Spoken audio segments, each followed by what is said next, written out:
Now we have keynote remarks. I'm very privileged to introduce the Republic of Korea's Vice Minister for Trade and Energy, Moon Jae-do. So, Minister.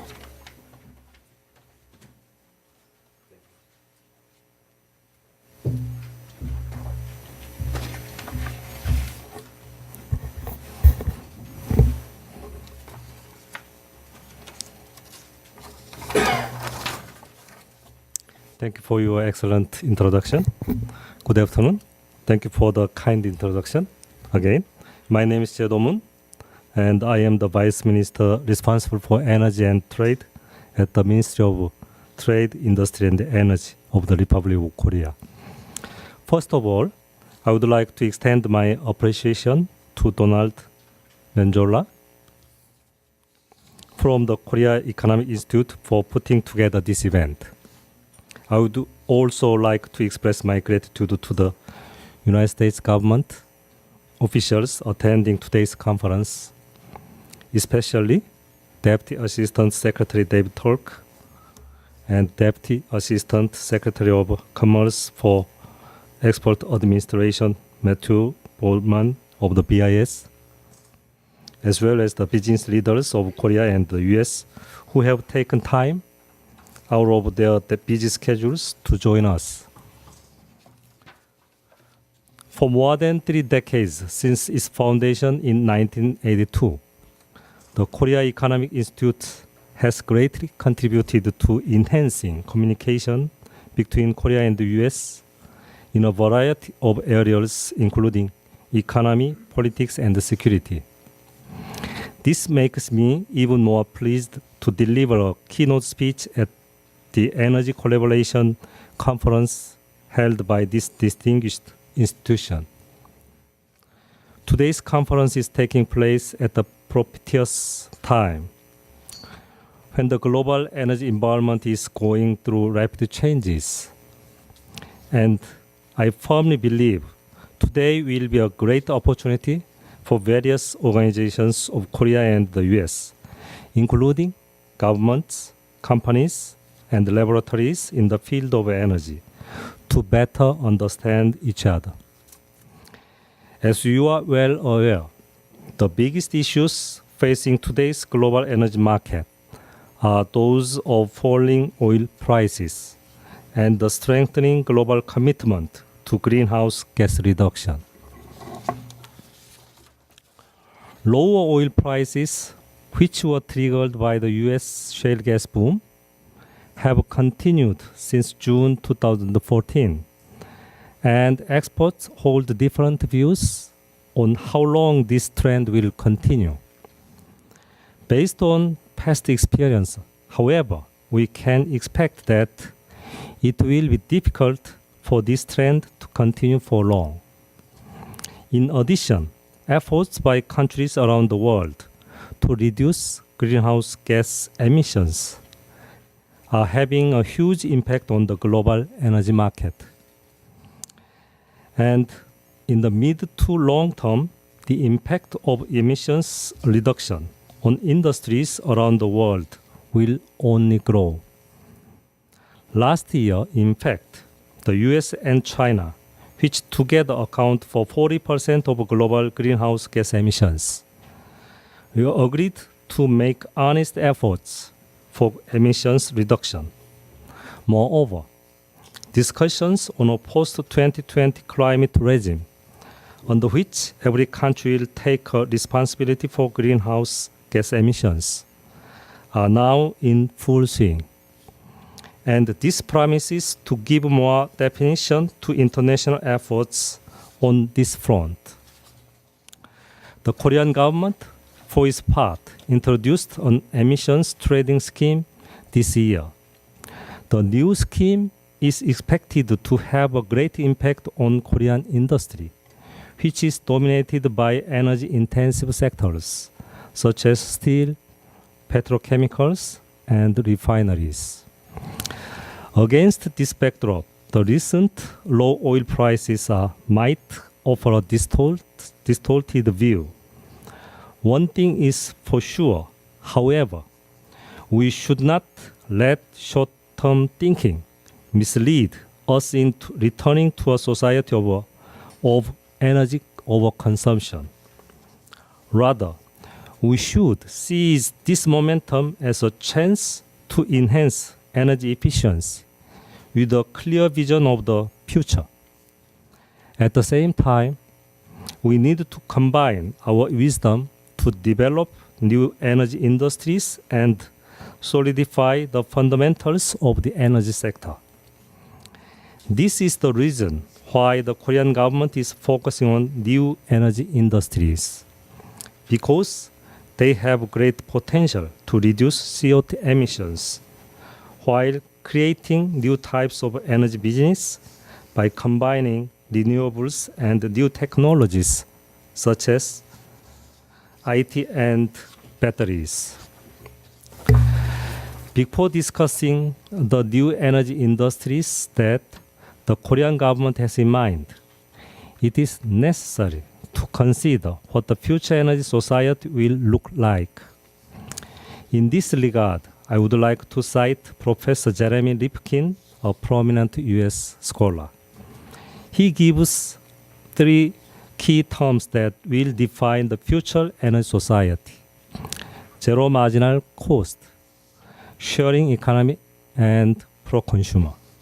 Simply put, the future energy society will be one in which consumers directly produce and consume energy at near zero marginal cost, thanks to renewables and better energy efficiency technologies, and even share or share remaining energy. This society is already starting to take shape as a result of developments in areas including solar, photovoltaic, electric vehicles, and vehicle-to-grid technology. Such developments open the possibility that the current system, in which a few operators generate large amounts of electricity and supply it through nationwide networks, can be transformed into an entirely new system based on distributed generation combined with ICT. Seen from the viewpoint of existing energy industry, this change could be described as a crisis. However, I believe that we can turn this change into a chance to create a society that not only emits less CO2, but also enables a greater number of people to use energy more conveniently. In fact, I believe now is a golden time for us to prepare for the future, as the fall in production costs driven by low oil prices opens room for companies to make new investments. Korea already has experienced turning change into a chance for a new beginning. In the 1980s, when the end of a second oil price crisis ushered in an era of low oil prices, Korea secured an affordable and stable energy supply system through bold investments in nuclear power generation and LNG imports. And this laid the foundation for the advancement of Korea's industrial structure and fast economic growth after the 1990s. Likewise, I believe that Korea's new energy industry initiative, on which the Korean government places great emphasis, is one of the most important policies for the prosperity of the next generation. The Korean government defines new energy industries as businesses that use renewables and energy efficiency to create new markets while reducing greenhouse gas emissions. Such businesses differ from large-scale network industries in that they have relatively low barriers to entry. Of course, Korea's new energy industry policy began as a part of efforts to respond to climate change. In the past, the Korean government had focused on responding to climate change through regulation. However, we realized the limits of the regulatory approach as we saw the international movement to reduce greenhouse gas emissions gather momentum.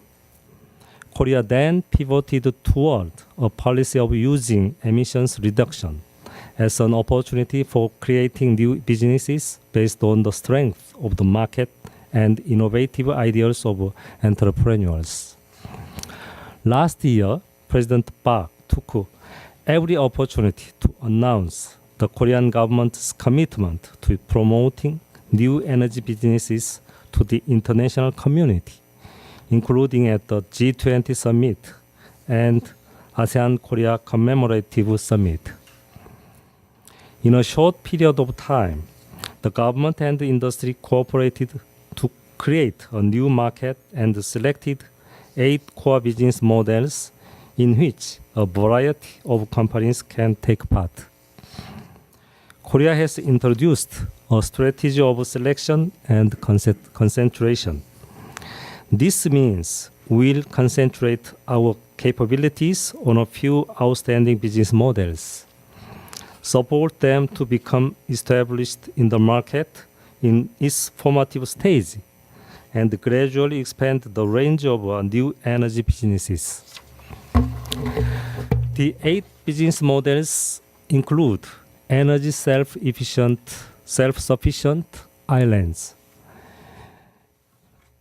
EV battery leasing, the expanded use of energy storage system, the facilitation of demand-side resource trade, and the use of warm coolant discharged from power plants for agriculture.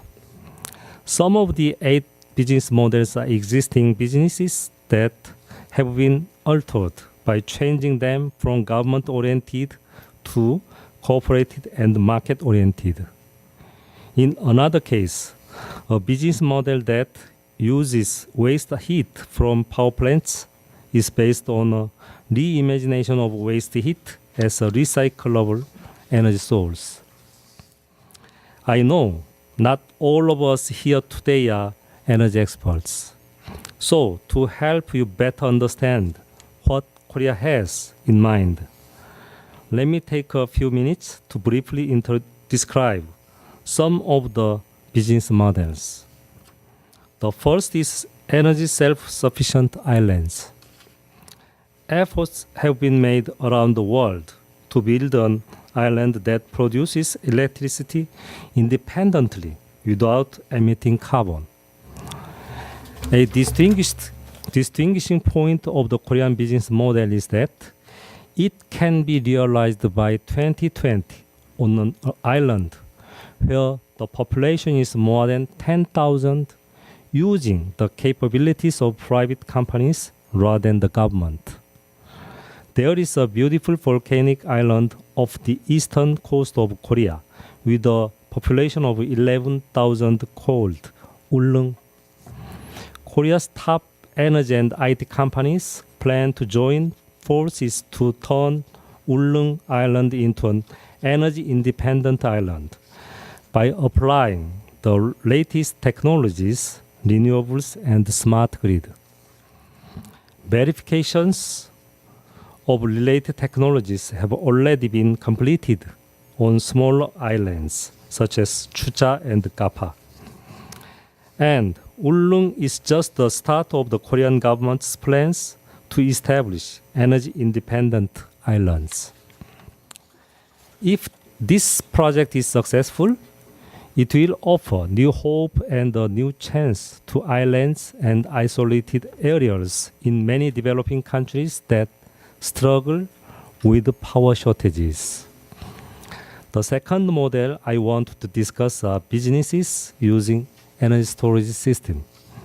ESS, short for energy storage system, has changed the paradigm of electricity production and consumption by making it possible to store large amounts of electricity and use it in times of need. In that sense, I like to think of ESS as the rise of new energy businesses, since rice is also stored and used in times of need. As you may know, Koreans eat rice for every meal. Korea is fortunate to have the world's #1 and 2 lithium-ion battery companies, and its technology in this field is among the best in the world. The Korean government is pursuing a variety of policies to develop a wide range of ESS businesses. To cite one example, ESS makes it possible to store electricity at night when prices are low and sell that electricity at peak time during the day when prices are high. On top of that, we are making institutional revisions to use ESS for emergency power and pursuing a policy to offer highly weighted renewable energy certificates if ESS is combined with wind power generation. The third model is electric vehicle service businesses. Unlike in the United States, electric vehicles are not widely used in South Korea. One reason is that electric vehicles relied on government subsidy. The other is lack of charge service. We've therefore shifted direction toward letting private companies lead the distribution of electric vehicles. To begin with, a power company, electric vehicle manufacturers, and the finance company will jointly establish an electric vehicle charge service company. Then, electric vehicle charging infrastructure will be built at almost the same level as infrastructure for regular vehicles by 2017 in a famous tourist destination, Jeju Island. Jeju Island, visited by around 12 million people a year, has a perimeter of 200 kilometers suitable for operating electric vehicles. And local government has an ambitious plan to convert all of the island's 370,000 vehicles to electric vehicles by 2030. A second plan is to make electric vehicles more affordable by letting consumers buy them without batteries and then lease batteries separately. This will make consumers feel less burdened by the initial investment and allow them to use reliable batteries. Moreover, the battery leasing business will be able to enjoy additional profits by reusing the batteries for energy storage system. The service will start with taxis, rental cars, and buses this year. To ensure these new energy business models can be successfully commercialized, the Korean government is working to create a favorable ecosystem and undertaking bold regulatory reform. Companies, for their part, plan to invest upwards of $1 billion this year alone. In addition to these 8 business models, we'll continue to uncover new models such as energy total solutions utilizing fuel cells. So far, I have briefly explained the new energy business models that the Korean government is chiefly focusing on. I would like say more about one specific business that the Korean government is now pursuing. This is a business to expand smart grids to every corner of Korea in cooperation with companies, private companies. Over the past few years, we have verified technologies required for smart grid establishment by building a smart grid demonstration complex on Jeju Island. Starting this year, we will launch a full-scale business in which the government and around 100 companies will participate and jointly invest more than $500 million. The Korean government aspires to become a global testbed for smart grid through this smart grid expansion business. And I hope that many excellent US companies will pay attention to Korea's efforts. I hope my remarks today have given you helpful overviews of Korea's policy of promoting new energy businesses. I am convinced that the energy-rich countries of the future will not be countries with abundance of fossil fuels, but countries with an abundant variety of energy solutions. From this perspective, I believe that if the US, with its wealth of energy technologies, cooperates with Korea, an ICT powerhouse, to develop new energy businesses, it will benefit not only our two countries, but people all over the world. There is a saying in Korea, well begun is half done. We are already seeing more cooperation between Korea and the US in the area of new energy businesses. One Korean electric company built an electric battery factory in Michigan that can supply batteries for 60,000 electric vehicles every year. And others are participating in a number of ESS distribution businesses in the US. The world's biggest demand management US company will begin operation in the Korean market this year. I am sure that such cooperation in new energy businesses will be a big step forward toward addressing energy issues in the future. I hope that today's conference will be a good opportunity for our two countries to realize more of this kind of cooperation. Once again, I want to thank those who prepared this conference for their hard work, especially KEI and KEEI. I wish the best of health and happiness for you and your families. Thank you very much. Thank you for your attention.